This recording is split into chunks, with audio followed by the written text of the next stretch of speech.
உங்க திவ்யா. பௌர்ணமி ராத்திரி பூஜையில ஒருத்தரோட உடம்புக்குள்ள நாகசக்தி இறங்கி தரையில பாம்பு மாதிரியே படுத்து உருள்றாரு. அடுத்து அவரோட உடம்புக்குள்ள பாம்பாட்டி சித்தரோட சீடரின் ஆன்மா இறங்கி அவரோட தோற்றம் ஒரு ஊனமுற்ற நபரோட நிலைக்கு மாறுது. இப்படிப்பட்ட பிரமிப்பான விஷயங்களை தேடிதான் இன்னைக்கு நான் டிராவல் செஞ்சுட்டு இருக்கேன்.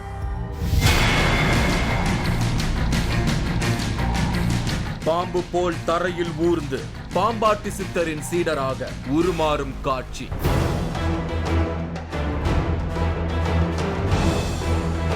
பௌர்ணமி நள்ளிரவில் அரங்கேறும் அமானுஷ்யா.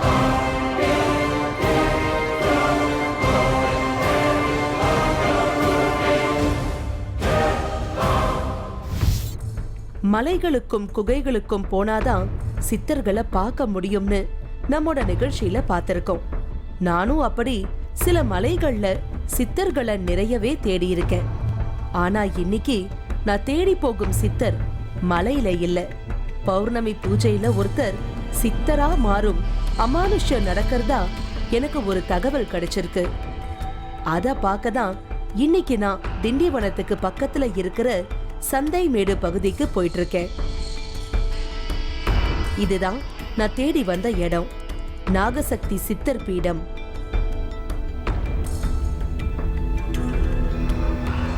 அதாவது இந்த இடத்துல வந்துட்டு இன்னைக்கு பௌர்ணமி பூஜை அப்படின்னு ஒரு பூஜை பண்ண போறாங்க. இந்த நைட்ல இங்க இருக்கிறவருக்கு வந்துட்டு ஒரு சித்தரோட ஆன்மா ஒரு உடம்புக்குள்ள வரதா சொல்லியிருக்காங்க. அவர் வந்து பாம்பாட்டி சித்தரோட சீடர் அப்படிங்கிறாங்க. அதாவது அந்த டைமிங்ல வந்து அந்த சித்தரோட மூவ்மெண்ட் எப்படி இருக்குமோ அதே மாதிரி இருக்கும்னு சொல்றாங்க. அது மட்டும் இல்லாம இங்க வர்றவங்களோட பிரச்சனையும் இவர் தீர்த்து வைக்கிறதா சொல்லியிருக்காங்க. ஸோ இந்த பூஜையில கலந்துக்கிறதுக்காக தான் இன்னைக்கு நான் இங்க வந்திருக்கேன். ஊருக்கு ஒதுக்குப்புறமா இந்த கோயில் அமைஞ்சிருக்கு. இன்னைக்கு பௌர்ணமி. இன்னைக்கு நைட் நடக்கவிருக்கிற பூஜையில தான் நிறைய அமானுஷ்யங்கள் இங்க நடக்கவிருக்கு. நான் இந்த கோயிலை சுத்தி பார்த்தேன்.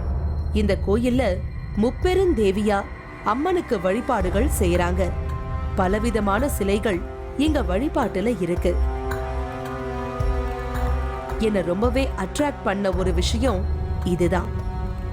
சப்த கன்னியருக்கு இங்க அமைக்கப்பட்டிருந்த சிலைகள் ரொம்பவே உயிர்ப்போட இருந்தது.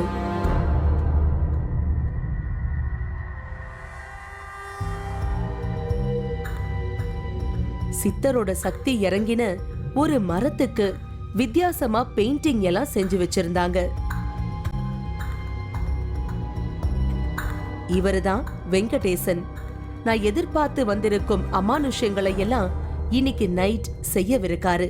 பார்க்க ரொம்ப சிம்பிளா இருக்கிற இவருக்குள்ள பல அமானுஷ்ய சக்திகள் இருக்கு. இவருக்குள்ளதான் நாகசக்தியும் சில சித்தர்களும் வந்து போறாங்க அப்படிங்கிற தகவலே எனக்கு பிரமிப்பா இருக்கு.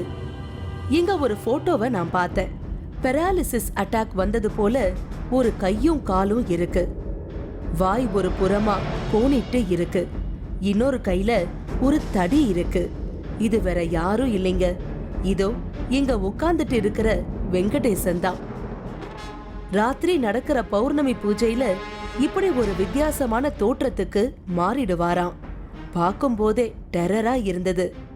இவரோட உருமாற்றத்தை பார்க்க திருச்சியில இருந்து வந்திருக்காரு வைர வியாபாரி முருகன். அவர்கிட்ட நான் அதை பத்தி கேட்டேன். இரவு வந்து ஒரு பூஜை விமர்சனமாக இருக்குங்க. நாங்கள் நாகக்கன்னியாவும் வந்து அவருடைய பாம்பாட்டி சித்தருடைய சீடர் வந்து பிச்சை பெருமாளுங்கிறவர் இவர் உடம்புல உருமாறுறது கண்கூட தெரியும், இருந்த அந்த பூஜையை பார்த்துட்டு போங்கன்னு சொன்னாங்க. அதனால நாங்கள் வெயிட் பண்ணிட்டு இருக்கோம். இவங்க துர்கா, வெங்கடேசனோட மனைவி. தன்னோட கணவரோட உடம்புக்குள்ள பாம்பாட்டி சித்தரோட சீடர் வந்ததுமே அவருக்குள்ள நடக்கும் மாற்றங்களை பத்தி எனக்கு விவரிச்சாங்க. இப்போ வந்து அவரோட இப்போ தாத்தா பிச்சை பெருமாள் உள்ள வந்ததுக்கு அப்புறம் எப்படி பிஹேவ் பண்ணுவார், மேனரிசம்லாம் எப்படி இருக்கும், நீங்க என்னென்னலாம் பண்ணுவீங்க அப்படி வரும்போது? அந்த பிச்சை பெருமாள் சித்தர் வரும்பொழுது தோற்றம் ஃபுல்லாக மாறிடும். இந்த கை இப்படி போயிடும், அப்படியே உடம்பு ஃபுல்லாக நெழிஞ்சு போயிடும். அந்த டைமில் ரொம்ப இரும்புவார். இந்த குட்டி பாப்பா லட்சுமி தேவி, வெங்கடேசனோட மகள். இவ கூட தன்னோட அப்பாக்குள்ள வர தாத்தாவை பத்தி எனக்கு சொன்னதுதான் எனக்கு மிகப்பெரிய ஆச்சரியமா இருந்தது. அப்பா உடம்புக்குள்ள ஒரு தாத்தா வர்றான்னு சொல்றாங்கல்ல, அது உனக்கு தெரியுமா? தாத்தா அவங்க எங்கள் டேடி உடம்புக்குள்ள வந்து பூந்துருவாங்க, அதனால தான் டேடி அப்போ பாட்டி இது மாட்டிக்கிறாரு. வெங்கடேசன் இவர் ஒரு கார்பெண்டரா இருந்திருக்காரு. 15 வருஷங்களுக்கு முன்னால சென்னை திருநின்றவூர்ல இருந்திருக்காரு. அந்த சமயத்துல தான் திடீர்னு இவருக்குள்ள நாகசக்தி முதன்முறையா இறங்கி இருக்கு. அதுல இருந்து தனக்குள்ள அந்த சக்தி நிரந்தரமா தங்கிட்டதா சொல்றாரு வெங்கடேசன். எப்படி வந்தது எனக்கே தெரியல. எப்படின்னா ஒரு இடத்துல வந்து ஒரு புத்து கோயிலேருந்து அம்மனை வந்து வழிமுறை பண்ணியிருந்தாங்க. கரெக்டாக ஒரு 11:30 மணிக்கு நாகசகுத்தி தீபாவளி முடிஞ்சு 5வது நாள் வந்து நாகசகுத்தி வருதுல. அப்போ தான் எனக்கு வந்து 11:30 மணிலேருந்து 12:30 அம்மா என் மேலே அருள் வந்து அருள்வாக்கு சொல்கிறோம். இன்னவருக்கு எந்த பூஜையும் பண்ணலை, எனக்கு தானாக அருள் வந்துட்டம்மா. 11:30 மணிலேருந்து 12:30 பகல்லே வந்துட்டம்மா. அப்போ சுவாமி வந்து ஆட மாதிரி ஆடி நாக மாதிரி உடம்புல வந்து செலுத்தி பால் குடிக்கிறார். அப்போ பால் ஊற்றி வைக்கிறாங்க, பால் குடித்தோன்னே நான் தான் நாகசக்தி, இந்த உலகத்துக்கு நான் யாருன்னு நான் காமிக்கிறேன், முப்பெரும் தேவியாக வந்து நான் வந்திருக்கிறேன். ஆனால் எப்படி வந்தது எனக்கு தெரியாதுமா. ஒரு ஜோதி மாதிரி என் உடம்புல பட்டது, அந்த ஜோதி தான் இந்த இடத்துல நிற்கிறது. நாகசக்தி இறங்கின காலகட்டத்துல திடீர்னு தரையில பாம்பு மாதிரியே ஊர்ந்து வீட்டுல காஃபி போட வச்சிருக்கிற பால் பாக்கெட்டை எல்லாம் குடிச்சிடுவாராம். அதையெல்லாம் வெங்கடேசனோட அம்மா மோகனம்மா எனக்கு விவரிச்சாங்க. எனக்கு யாரோ என்ன செய்வனை செஞ்சுட்டாங்கன்னாரு. செய்வனை செஞ்சாங்கன்னு யார்கிட்டயோ நான் போய் கேட்டேன். அது செய்வனை இல்லைம்மா, உங்கள் குலதெய்வம் வந்து இருக்குது, அம்மா தான்னாங்க. அப்புறம் நம்ம சாதாரணமாக ஒரு 500 பால் வாங்கி காப்பி போடலான்னா பாம்பு மாதிரியே வந்து குடிச்சிடுவார். அந்த கட் பண்ணுறதுங்காட்டி அப்படியே தாவிக்கணும் வந்து அந்த பாலை குடிச்சிடுவார். நாகசக்தி இவரோட உடம்புக்குள்ள எந்த நேரமும் இருக்கிறதால இவருக்கு எதிரில யாரு போய் நின்னாலும் அவங்கள பத்தின ப்ரெடிக்ஷனை சொல்ல தொடங்கிட்டாரு. நான் இவர்கிட்ட முதல்ல போன்ல கான்டாக்ட் பண்ணி பேசின சமயம் என்னோட பேரை கேட்டுட்டு உடனே என்னோட மனசுக்குள்ள இருந்த ஒரு விஷயத்தை கரெக்டா ட்ரேஸ் பண்ணி சொல்ல ஆரம்பிச்சிட்டாரு. ஹலோ, சொல்லுங்கம்மா.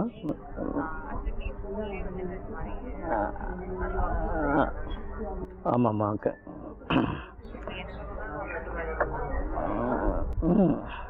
ஓகேம்மா, கண்டிப்பாக சொல்கிறேம்மா. உங்கள் பேருமா? திவ்யா. திவ்யாவுக்கு வந்து டைம் இப்போ நல்லா இருக்குது. சின்ன விஷயத்தினால கொஞ்சம் மனக்குழப்பமாக இருக்கிறீங்க. ஒரு சுபகாரியத்தை பற்றி ஒன்று எதிர்பார்க்குறீங்க. அம்பாள் உத்தரப்படி சுபகாரியங்கள் வந்து இந்த வருஷம் ஜெயமாகுமா? நிறைய வெளிநாடுகள்ல இருந்தெல்லாம் போன் மூலமாவே பலர் இவர்கிட்ட பிரச்சனைகளுக்கு தீர்வு கேக்குறாங்க. அப்படி பல நடைஞ்ச பக்தர்களோட அழைப்ப ஏற்று சமீபத்துல வெளிநாடுகளுக்கும் போய் வந்திருக்காரு வெங்கடேசன். நாகசக்தி இவருக்குள்ள இறங்கி இருக்கு. ஓகே, இதுல பாம்பாட்டி சித்தரோட சீடர்னு ஒரு விஷயம் புதுசா இருக்கேன்னு நான் விசாரிக்க தொடங்கினேன். அதுதான் செம்ம இன்ட்ரெஸ்டிங்கான மேட்டரா இருந்தது. இவருக்குள்ள வர சித்தரோட பேரு பிச்சை பெருமாள். அவரு பாம்பாட்டி சித்தரோட சீடர்னு இவங்க குறிப்பிடுறாங்க. சித்தர் இவருக்குள்ள வந்த சம்பவம் ரொம்பவே த்ரில்லிங் ஆனது. இந்த கோயில் இருக்கிற இடத்துக்கு முன்புறமா ஒரு ரோட்டு பாலம் இருக்கு. வழக்கமா பௌர்ணமி அமாவாசை நாட்கள்ல இங்க நள்ளிரவு யாகம் நடத்துறது வழக்கம். அன்னைக்கும் அப்படி ஒரு பூஜைய நடத்தி முடிச்சிருக்காங்க. அப்போதான் ஒரு வித்தியாசமான சுருட்டு வாசனை வந்திருக்கு. அது வெங்கடேசனை ரொம்பவே ஈர்த்து இருக்கு. அந்த இருட்டு நேரத்துல கோவிலை விட்டு வெளியே வந்து பார்த்திருக்காரு. யாருமே இல்ல. வாசனை வந்த திசைய நோக்கி நடந்தவரு அந்த பாலத்தோட அடிப்பகுதிய வந்து பார்த்திருக்காரு. சுருட்டு புகை அங்க இருந்துதான் வந்திருக்கு. கீழே போய் பார்த்தவருக்கு அதிர்ச்சி. பாலத்துக்கு உள்ள இந்த படத்துல இருக்கிறது போல பிச்சைக்கார தோற்றத்துல ஒருத்தர் காட்சி கொடுத்திருக்காரு. அவர்தான் பிச்சை பெருமாள், பாம்பாட்டி சித்தரோட சீடர். அந்த தரிசனம் இவருக்கு இன்னும் சில அமானுஷ சக்திகளை கொடுத்திருக்கு. அது வரைக்கும் நாகசக்தியால பாம்பு போல மட்டுமே மாறிட்டு இருந்தவரு அவரை பார்த்த நாள்ல இருந்து அந்த சித்தரோட தோற்றத்துக்கு மாறத் தொடங்கி இருக்காரு. இவருக்கு சித்தரோட காட்சி கொடுத்த அந்த இடத்துக்கு என்ன அழைச்சிட்டு போனாரு வெங்கடேசன்.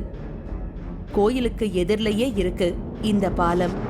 குகை போல காட்சி தரும் இதுக்குள்ளதான் அந்த சித்தர் முதன் முறையா இவருக்கு காட்சி கொடுத்திருக்காரு. இங்கதான் பாத்தீங்களா? ஆனால் ஆள் நடமாட்டங்க யாருமே இல்லை அந்த டைம். கரெக்டாக வந்து ஒரு 12 மணிக்கு அந்த வாசனை சுற்றி வந்து கரெக்டான உச்சி நேரம் நைட்டு டைம். எல்லாம் பூஜைலாம் முடிச்சுட்டு என்னப்பா எங்கள் இந்த வாசனை எங்கே பக்கத்தில் ஏன்னா சிகரெட் அடிக்கிறாங்களா என்ன பாருங்க அப்படின்னா, இல்லை அது குருட்டு வாசனை இது அப்படின்றாரு. சரி யாருன்னு சொல்லிட்டு வந்து நாங்கள் எல்லா பேரும் பார்க்குறோம், வந்து பார்க்குறீங்க யாருமே இல்லை, ஒருத்தர் கூட இல்லை. ஆனால் அதில் இருந்தால் எனக்கு இந்த சித்தரோட அருள் கிடைச்சிது. நீங்க பார்த்த அந்த உருவம் வந்து அந்த உருவம் பார்த்த பிறகு எனக்கு அந்த அருள் கிடைச்சது. 10 வருஷம் ஆகுது. நீங்க சொன்ன அந்த வயசானவரோட உருவம் இங்கே தான் பார்த்தேன். அவர் இந்த இடத்துல இருந்தார்.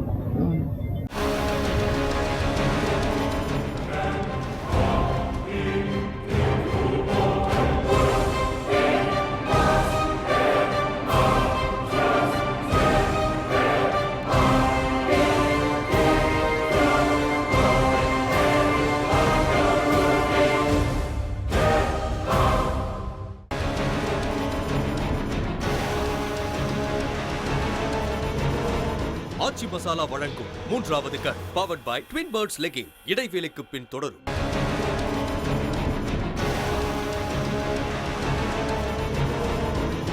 ஆச்சி மசாலா வழங்கும் 3வது கட் powered by Twin Birds legging.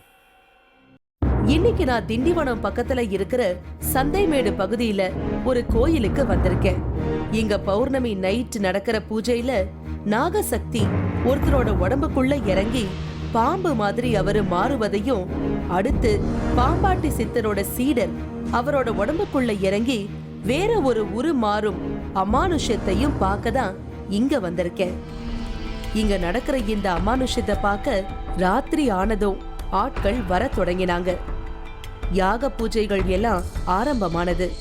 இவரு பாம்பு போலவும் சித்தரோட கெட்டப்புக்கும் எப்பதான் மாற போறாருன்னு ஆர்வத்தோட காத்திருக்க தொடங்கின. நேரம் ஆக ஆக டென்ஷன் கூட தொடங்கினது. ஆஜ்ய சம்ஸ்காரம் குத்வா ஓம் அக்னயே ஸ்வாஹா.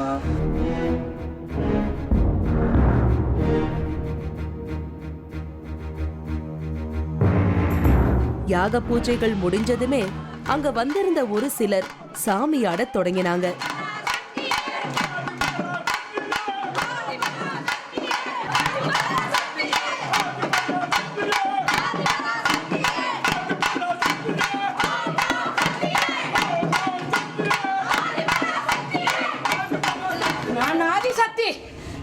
சாமி வந்து ஆடினவங்களை எல்லாம் விசாரிச்சாரு வெங்கடேசன். அதுல ஒருத்தருக்கு ஒரு டெஸ்டும் வச்சாரு. தரையில 2 எலுமிச்சம்பழத்தை வச்சுட்டு தான் நினைச்சதை எடுக்கும்படி கேட்டாரு. நினைச்ச கனி எடுத்து விடுமா?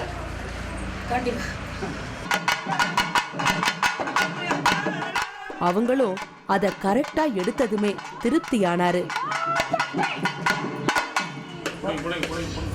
வெளிய பரபரப்பான பூஜைகள் நடந்துகிட்டு இருக்க, வரப்போகும் சித்தருக்காக ஒரு ரூமுக்குள்ள சில வித்தியாசமான பொருட்கள் எல்லாம் தயாராகிட்டு இருந்தது. ஒரு புது மண் சட்டியில சாதத்தை கரைச்சு கஞ்சி தயாரிச்சுட்டு இருந்தாங்க. வெங்கடேசனோட உடம்புக்குள்ள பிச்சை பெருமாள் சித்தர் வந்ததுமே இதுதான் அவருக்கான உணவு. அதத்தான் இங்க ரெடி பண்ணிட்டு இருக்காங்க. அதாவது இப்போ நம்ம வந்து பௌர்ணமி பூஜையோட அந்த கிளைமேக்ஸ்க்கு வந்திருக்கோம். அதாவது இப்போ வரப்போகிற சித்தர் அவர் உடம்புக்குள்ளே வந்ததுக்கு அப்புறமா அவர் வந்து சாப்பிட்றதுக்கான பொருள் வந்து ரொம்பவே ஒரு வித்தியாசமான முறையில் பண்ணிக்கிட்டு இருக்காங்க. அதாவது ஒரு மண் சட்டியில் வந்துட்டு அவர் வந்து கஞ்சி வச்சு பண்ணிக்கிட்டு இருக்காங்க. இது அவர் வந்ததுக்கப்புறம் இதுதான் சாப்பிடுவார்னு சொல்லியிருக்காங்க. அது மட்டும் இல்லாமல் அவர் கோணிப்பையில் உட்காருவார். ஸோ இதெல்லாம் பார்க்க வந்துட்டு அவர் எந்த நிலைமைக்கு போவார் அப்படிங்கிற விஷயம் வந்து எனக்கு இன்னும் ஆர்வமாக இருக்கு, அவரை பார்க்கணும் அப்படின்னு. அபிஷேக ஆராதனை எல்லாம் முடிஞ்சதும் அம்மனோட கருவறையில நின்னு பிரார்த்தனை செய்ய தொடங்கினாரு வெங்கடேசன். நான் எதிர்பார்த்து வந்த த்ரில்லான ஈவென்ட் இனிதான் நடக்கவிருக்கு. சாமி கும்பிட்டு கோயிலுக்கு வெளியே வந்து சூலத்து முன்னாடி நின்னாரு. கூட்டம் பதட்டத்தோட கவனிச்சுட்டு இருந்தாங்க. அந்த அர்த்த ராத்திரியில பம்பை மேளமும் பாட்டு சத்தமும் அந்த ஏரியா முழுக்க எதிரொலிச்சபடி இருந்தது.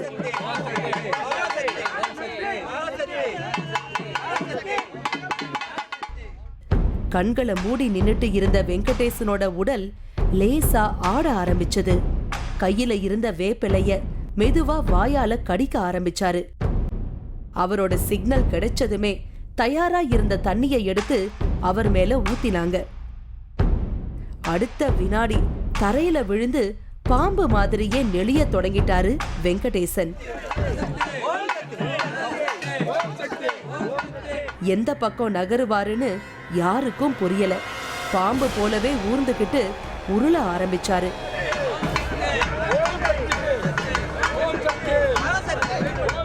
அங்கங்க அவருக்கு தரையில எலுமிச்சம் பழங்களை வைக்கிறாங்க. அத கடிச்சபடியே அடுத்தடுத்த இடத்தை நோக்கி மூவ் ஆயிட்டு இருந்தாரு. அடுத்து அங்க இருந்த ஒரு புற்று பக்கத்துல வந்ததுமே அவருக்கு ஒரு பாத்திரத்துல பால் ஊத்தினாங்க. வேண்டுதலோட இருக்கிறவங்க எல்லாரும் அப்படி பால் ஊற்ற காத்திருந்தாங்க.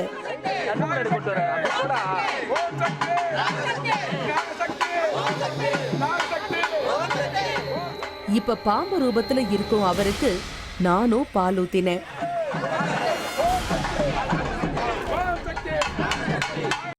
அடுத்து அந்த கோயிலை சுத்த ஆரம்பிச்சிட்டாரு. யாராலையும் கட்டுப்படுத்த முடியாத ஒரு வேகம்.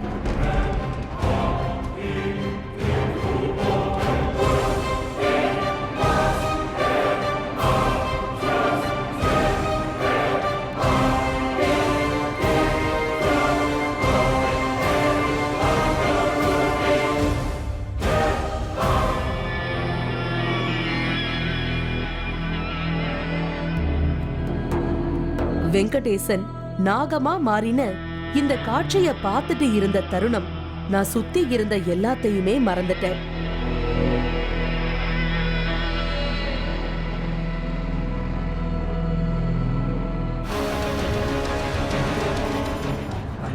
பிடித்தது வைக்கமா அதான் பார்த்தேன். நீ நினைத்த அவங்களுக்கு தான் நம்மளுக்கு கொடுக்க மாட்டாங்க.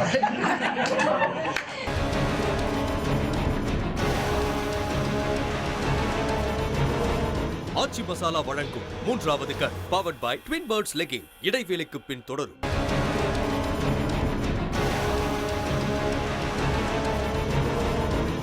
ஆச்சி மசாலா வழங்கும் மூன்றாவது கண் powered by Twin Birds legging.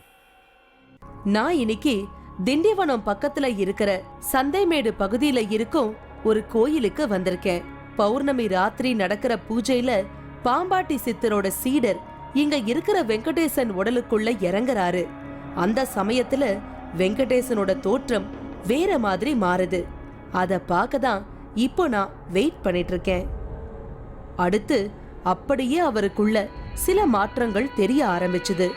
உடனே அங்க இருக்கிறவங்க அத புரிஞ்சுகிட்டு ஒரு சாக்கு பைய விரிச்சாங்க. அவரோட ஒரு பக்க கையும் காலும் கோணலா மாறினது. வாய் ஒரு பக்கமா இழுத்த மாதிரி ஆனது. வயசானவரை போல இருமத் தொடங்கினாரு. இப்போ இவருக்குள்ள பாம்பாட்டி சித்தரோட சீடரான பிச்சை பெருமாள் என்டர் ஆயிட்டாரு.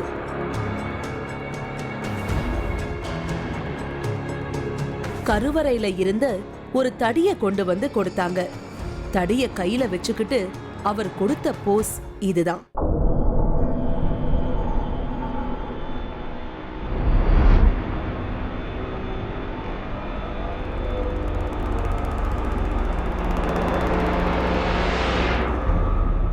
உடலெங்கோ மண்ணும் அழுக்குமா எப்பவோ வாழ்ந்த ஒரு சித்தரை லைவா பாக்குற ஒரு ஃபீல் எனக்கு கிடைச்சது. இப்போ வெங்கடேசனோட உடம்புக்குள்ள வந்திருக்கிற பிச்சை பெருமாள் சித்தர் கிட்ட ஆசீர்வாதம் வாங்க நிறைய பேர் காத்திருந்தாங்க. ஆனா சித்தர் எனக்கு ஒரு வாய்ப்பை கொடுத்தாரு.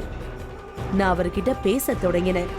இப்போ வந்திருக்கிறது யாருன்னு கேட்டதும் நான் ஒரு பித்தன், உனக்கு சொல்ல எதுவும் இல்லைன்னு எடுத்த எடுப்புலேயே எனக்கு ஒரு நோஸ் கட் கொடுத்தாரு. ஐயா வணக்கம். நீங்க யாருன்னு தெரிஞ்சுக்கணுமா?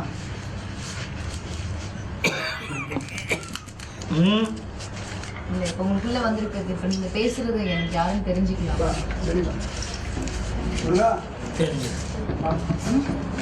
தெரிஞ்சுக்கோ. சொல்லுங்க. நான் ஒரு பித்தன் பைத்தியக்கார. ஓகே, இப்போ என்ன வேணும்? பத்தி தெரிஞ்சுக்கணும். என்கிட்ட ஒன்றும் இல்லையே. நானும் சளைக்காம அவர்கிட்ட கேள்விகள் கேட்டுக்கிட்டே இருந்தேன். அப்போதான் போகரை பத்தி எனக்கு கேட்க தோணுச்சு. வெகு விரைவில் போகர் வெளிப்படுவாருன்னு சித்தர்களோட குறிப்புகள் இருக்கேன்னு கேட்டேன். அப்போதான் அந்த அதிர்ச்சிகரமான தகவலை சொன்னாரு வெங்கடேசன் உடலுக்குள் இருந்த பிச்சை பெருமாள். போகர் எப்போ திரும்ப வெளிப்பட போறார்? அவர் இப்பயே வந்துட்டாரு. நீங்க பார்ப்பீங்க. அதுக்காக பார்ப்பீங்க.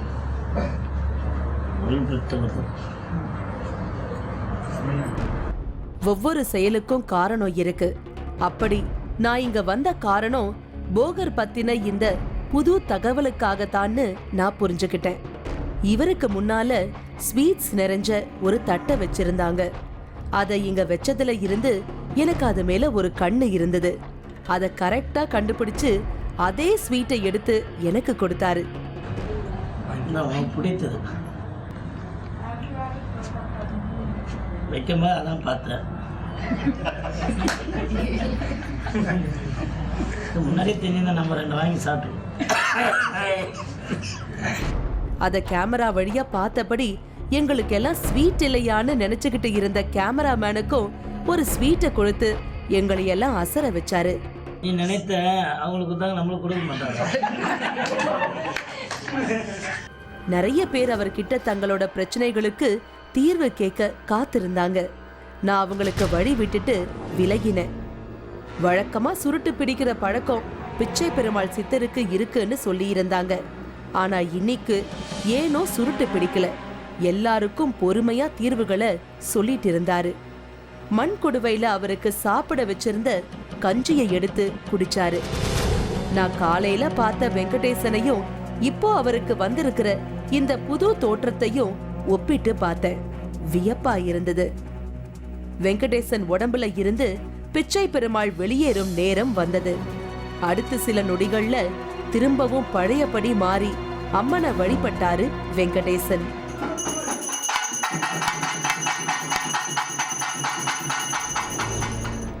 பிச்சை பெருமாள் சொன்ன ஒரே ஒரு தகவல் என்ன உறுத்திக்கிட்டே இருந்தது. இந்த இடத்துல மறைந்திருக்கும் தன்னோட ஜீவ சமாதி விரைவில் வெளிப்படும். அது வெளியே வரும் சமயம் வெங்கடேசனோட பேச்சு நின்னு விடும்னு ஒரு அதிர்ச்சிகரமான தகவலை சொல்லி இருந்தாரு. அதையெல்லாம் யோசிச்சபடியே அவர்கிட்ட இருந்து விடை பெற்று வெளியே வந்தேன். சுருட்டு வாசனை என்ன சூழ்ந்தது. பிச்சை பெருமாள் சித்தர் என வழி அனுப்புறதா எனக்கு தோணுச்சு. சிலிர்ப்போட நான் அங்க இருந்து புறப்பட்டேன்.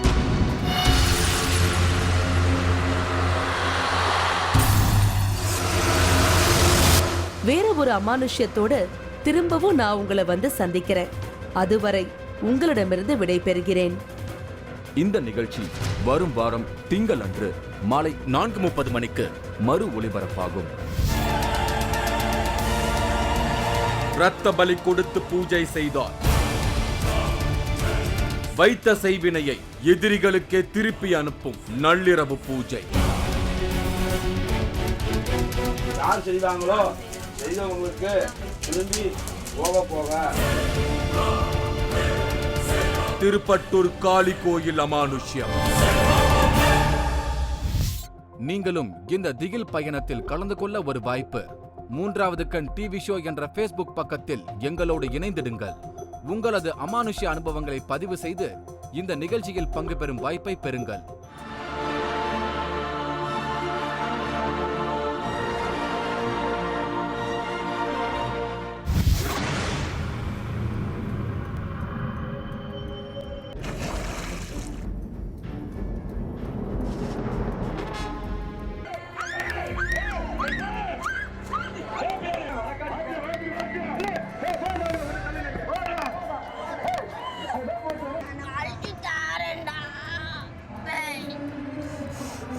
ஏன்